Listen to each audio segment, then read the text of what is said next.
Magandang araw mga kaibigan. Bigyan natin ngayon ng reaction opinion itong post ni Attorney Rowena Guanzon. Sabi niya, pitiful, nakakawa. Pitiful new Secretary of Presidential Communications Office. He will be measured immediately because he is good. Mapapasabak na sa mabigat na problema ang PCO Secretary dahil magaling daw eh. So ano yung sabak, ano yung baptism of fire ng PCO Secretary? Itong nangyari ngayon, yung ulat ng LA Medical Examiners na coke overdose ang ikinamatay ni late Paulo Tantoco, na kung saan kasama siya sa entourage o party ng First Lady nung nagpunta sila doon. So ito, malaking usapin ito.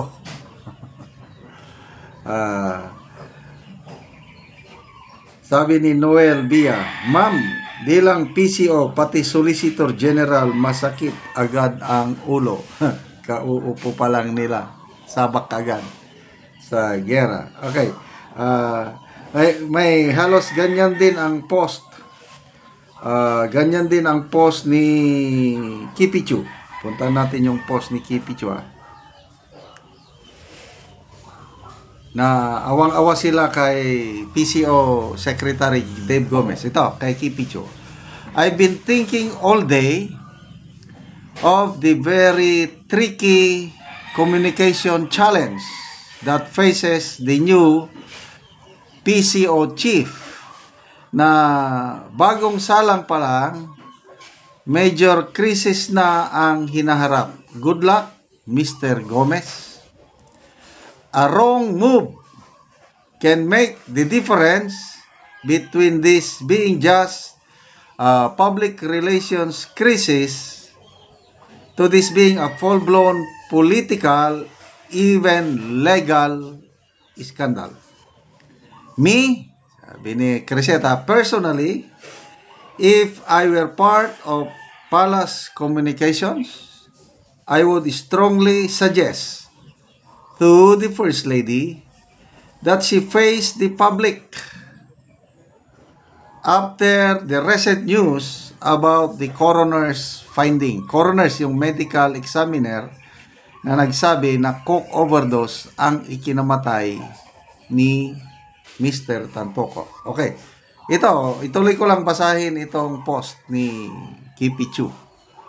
Kung siya daw ang PCO, i-advise niya ang First Lady na mismo harap sa taong bayan. Sabi niya, my opinion would be the First Lady should explain to the Filipino people not because she's guilty or she was part of that ill-fated party or that something criminal or illegal happened.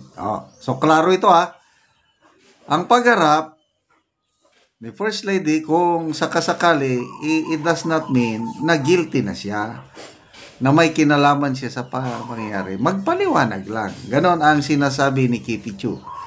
Let's say, for the record, that she was not there in the room. She does not indulge in or use of any illegal substance. And everything has already been investigated by the police, regardless. The First Lady should face the public to explain because she owes it to the Filipinos. First, it was a government event.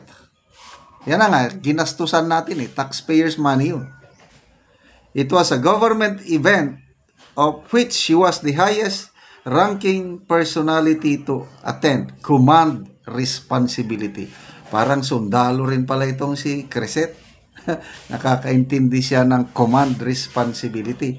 Kung private affair lang sana yon, yung parang bakasyon lang nila, magkakaibigan, walang gastos ang taong bayan, okay lang. Hindi na tayo makialam. Kaya lang, pera natin yun Yung ginastos, nasa mamahaling hotel sila, naggala, Ilang araw sila doon. Gastos natin yun. Kaya kailangan magpaliwanag. Okay, second, sabi ni Crescent, the disease, yung namatay, was part of the entourage of a government event.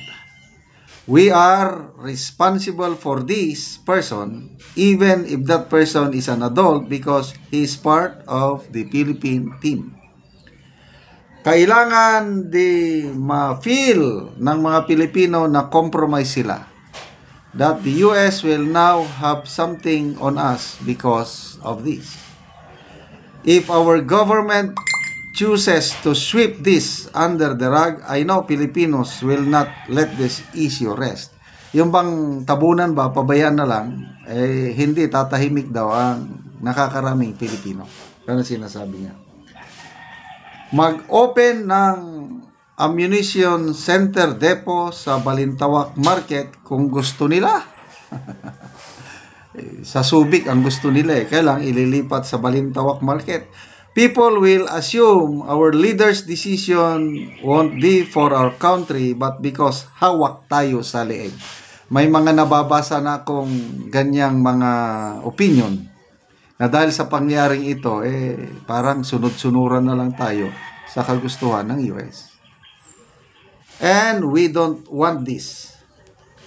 Also, for every time there's a drug bust and poor people are jailed, people will think that justice is only for the rich because the rich gets away with things like this.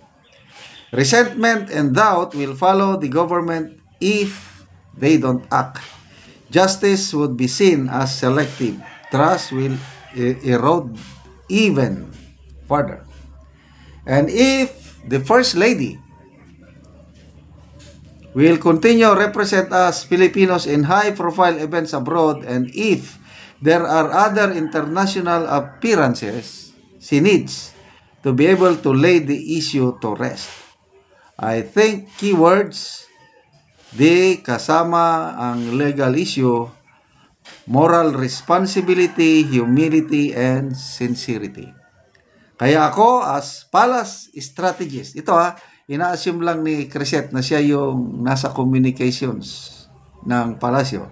As palace strategist, I will have the First Lady address the nation and ASAP. She's a lawyer naman, no worries. Kaya niya naman, she is a lawyer herself and she doesn't even need a lawyer to speak for her. Again, that's me as Palace Communications Officer. Good luck, Dave Gomez. Ano sa tingin nyo? Papayag ba ang First Lady na haharap sa tao para magpaliwanag nito? So, abangan natin ang paliwanag ng Malacanang tungkol dito. Salamat mga kaibigan sa inyong pagsubaybay sa ating channel. Nakakatulong kayo ng maigi sa tribong Talandig ng Bukidnon dahil ang sweldo natin sa channel na ito is pantulong sa tribo. Namimigay tayo ng livelihood assistance sa tribo, nagpapatanim ng sayote, saging, lakatan, at lately, pinakabago ang Arabica coffee. Kung may itinanim, may aanihin, kaya panoorin nyo ang video na ito. Ako sa among area, sa among gitamnan og kape. So, muna ni ang natanom namo nga kape. So, daghan gyud. Og luag pod ni ang among area nga among gitamnan og kape. So, karon na ay nagtabang sa amo ang tao nga 3 ka buok. So, kini lokop na ni ko. Lokop na ni nga among gitamnan og kape. Daghan na gid ni kay kining among natanom nga kape si 595 nakapunuan. So kini nagtuo mi ani kung kaluoy sa Ginoo nga makaharvest mi nga makahuas mi ani sa kalisod. So muna ni siya. So nindot kaayo nga seedling. Makita yun nato nga muna ni ang among area. So opo ni ang makita ng among lakatan. Mo ni ang una namong tanom nga lakatan nga 240. Lakatan mo ni siya padulong sa ilaya. Maayong hapon diya. Tanom og kape. Okay. Aron mabuhi atong mga pamilya, makapaisila ta. So muna ni sila ang nagtabang sa amoa. Tabang ta ni kay Sa among pagpananom og kape.